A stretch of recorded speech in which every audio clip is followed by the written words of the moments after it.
Hi, this is Charlie with the Ayers Auto Tip of the Week. Maintenance required soon is exactly what your car's warning system means.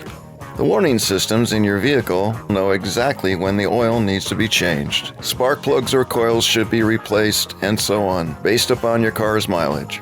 However, your vehicle service needs should also be based upon your driving conditions, and that's not factored into the system indicator of your car. You may say, I just had the oil changed, and now the service engine soon light is on.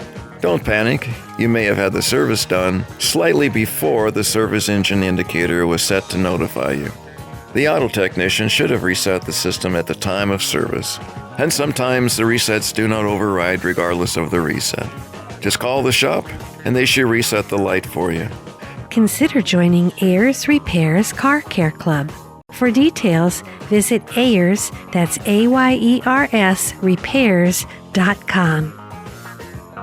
We'd like to thank Ayers Automotive Repair for supporting your moment of trust with timely advice from BBB of the Tri-Counties. Ayers Automotive Repair is a proud member of the Better Business Bureau, providing dependable, trustworthy auto repair services in Santa Barbara since 1979.